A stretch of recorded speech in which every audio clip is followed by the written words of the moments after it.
সমগ্র বরাক উপত্যকা সহ বিভিন্ন এলাকার গুরুত্বপূর্ণ খবরের মধ্যে স্বাগতম। আজ হলো ২৬ মে, 11 জ্যৈষ্ঠ, মঙ্গলবার। আজকের প্রথম খবরটি হলো ভারী বৃষ্টিপাতের জেরে বরাক উপত্যকার জনজীবন বিস্তীর্ণ।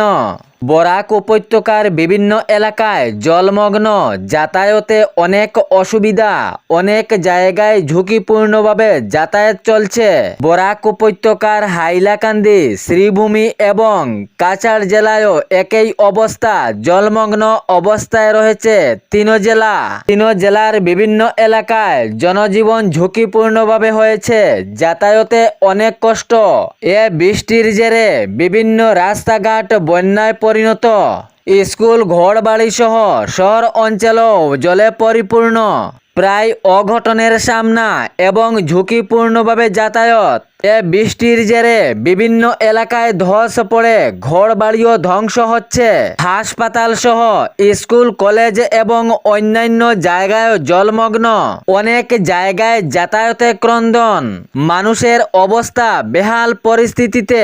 এর পরবর্তী খবরটি হলো ভারতের প্রধানমন্ত্রী নরেন্দ্র মোদীর নিরাপত্তা বলয়ে বড়সড় ফাঁক ফকরের অভিযোগের তীব্র চাঞ্চল্য ছড়িয়েছে বেঙ্গালুরুতে। প্রধানমন্ত্রীর কনভয় যাওয়ার মাত্র আধ ঘন্টা আগে বিস্ফোরক উদ্ধার হওয়ায় নিরাপত্তা ব্যবস্থা নিয়ে বিরাট প্রশ্নের সম্মুখে। এই ঘটনার গাফিলতির জেরে এক সাব ইন্সপেক্টর সহ মোট ৬ জন পুলিশ কর্মীকে সাসপেন্ড করা হয়েছে। বিবরণে জানা গিয়েছে, আধ্যাত্মিক গুরু শ্রী শ্রী রবিশঙ্কর মহাশয়ের আর্ট অফ লিভিং সেন্টারে যাওয়ার সময় নির্ধারিত রুটের মাত্র ২ কিলোমিটার দূরে কুপারেড্ডি কেরি এলাকায় তল্লাশি চালানো হয়। এই গুরুত্বপূর্ণ তল্লাশিতে রাস্তা থেকে প্রায় ২৫ ফুট ভিতরে একটি সন্দেহজনক বাক্স উদ্ধার করা হয় এবং এই উদ্ধারকৃত বাক্সকে ঘিরে পুরো চাঞ্চল্য ও তীব্র দেখা দিয়েছে। জানা গিয়েছে, এই বাক্সে জিলোটিন স্টিক, ব্যাটারি, দেশলাই, বৈদ্যুতিক তার এবং টাইম ফিস গড়ি পাওয়া গিয়েছে। নির্দিষ্ট সময়ে এই সব দিয়ে বিস্ফোরণ ঘটানো সম্ভব বলে তথ্য পাওয়া যায়।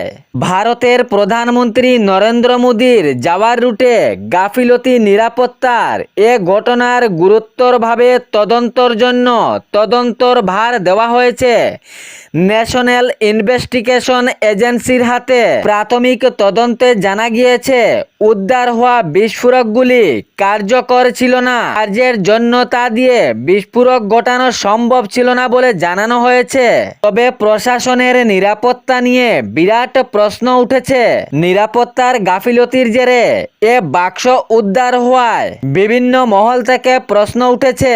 এ জেরে ৬ জন পুলিশ কর্মীকে সাসপেন্ড করা হয়েছে।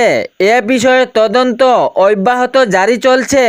এর পরবর্তী খবরটি হলো, যাহারা পিএম কিষাণ যোজনার আওতায় রয়েছেন, এর মধ্যে অনেকেই ভুয়ো কৃষক রয়েছেন, তাহাদের নাম ছাঁটাই হবে বলে কেন্দ্রীয় সরকারের পক্ষ থেকে স্পষ্ট বার্তা জানানো হয়েছে।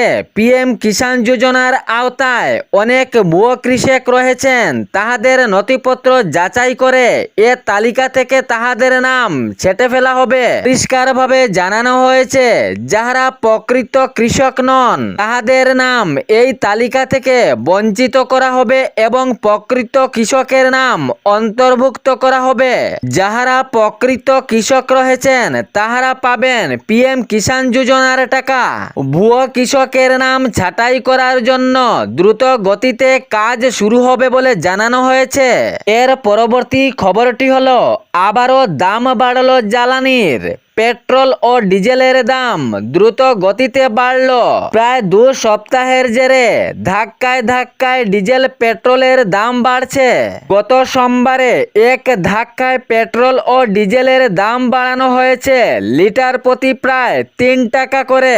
মিডিয়া রিপোর্ট অনুসারে পেট্রোলের দাম লিটার প্রতি ২ টাকা ৬১ পয়সা এবং ডিজেলের দাম ২ টাকা ৭১ পয়সা বাড়ানো হয়েছে বলে জানানো হয়েছে। হয়েছে। পশ্চিম এশিয়ার সংঘাতের আবহে প্রায় 13-14 দিনের ভিতরেই 4 বার বাড়ল ডিজেল ও পেট্রোলের দাম। ধাক্কায় ধাক্কায় বেড়েছে ডিজেল ও পেট্রোলের দাম। জানা গিয়েছে পেট্রোল ও ডিজেলের দাম কলকাতায় সবচেয়ে বেশি বেড়েছে।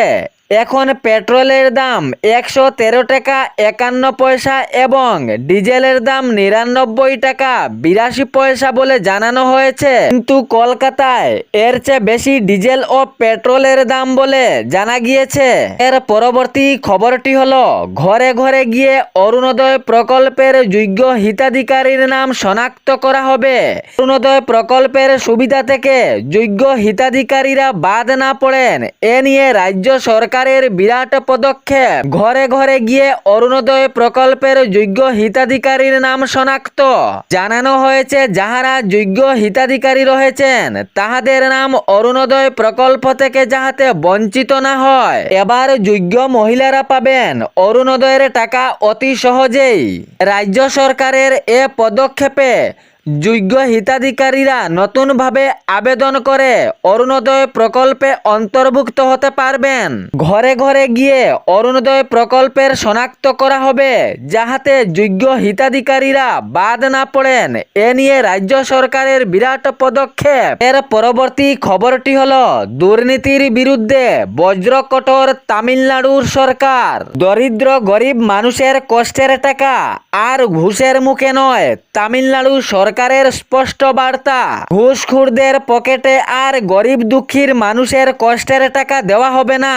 কড়া বার্তা এবং কড়া হুঁশিয়ারি তামিলনাড়ু সরকারের। ঘুষখোরদের বিরুদ্ধে 1 লক্ষ টাকার পুরস্কার ঘোষণা তামিলনাড়ু সরকারের। তামিলনাড়ু সরকারের পক্ষ থেকে জানানো হয়েছে, যদি কেহ ঘুষ নিতে চায় এবং কেহ যদি প্রমাণ এনে দিতে পারে তাহলে তাহাকে পুরস্কার রূপে 1 লক্ষ টাকা দেওয়া হবে। ঘুষ মুক্ত করতে তামিলনাড়ু সরকারের এ বিরাট পদক্ষেপ। এর পরবর্তী খবরটি হলো, চুলাই মাদক, জুয়া, লটারি, ভুয়ো গেম নিয়ে কড়া বার্তা বাংলায়। এসব বন্ধ করার ঘোষণা মুখ্যমন্ত্রী শুভেন্দু অধিকারীর। বাংলার মুখ্যমন্ত্রী শুভেন্দু অধিকারী স্পষ্ট বার্তা দিয়েছেন, যুব সমাজকে বাঁচানোর উদ্যোগে এসব বন্ধ। চুলাই মাদক, জুয়া, অনলাইন গেম, ভুয়ো লটারি এসব বন্ধ করার ঘোষণা মুখ্যমন্ত্রী শুভেন্দু অধিকারীর। এর পরবর্তী খবরটি হলো, তেজপুরের ডেকারগাঁও এলাকায় 15 নম্বর জাতীয় সড়কে এক নবম শ্রেণীর ছাত্রর অঘটন। জানা গিয়েছে 15 নম্বর জাতীয় সড়কে এই নবম শ্রেণীর ছাত্র ট্রাকের ধাক্কায় ঘটনাস্থলেই প্রাণহানি হয়। নবম শ্রেণীর ছাত্রের নাম রঞ্জন মিলি। জাতীয় সড়ক পারাপারের সময় এ ধরনের মর্মান্তিক ঘটনাটি সংঘটিত হয়। ঘটনাস্থলেই প্রাণ যায় নবম শ্রেণীর ছাত্রর। এ ছিল বরাক উপত্যকা সহ বিভিন্ন এলাকার গুরুত্বপূর্ণ খবর। এরকম নিত্য নতুন খবর পাওয়ার জন্য চ্যানেলটি সাবস্ক্রাইব করে রাখবেন এবং ভিডিওটি লাইক করে শেয়ার করতে ভুলবেন না, যাতে সঠিক সংবাদগুলো অন্যজনের কাছে পৌঁছায়। ধন্যবাদ।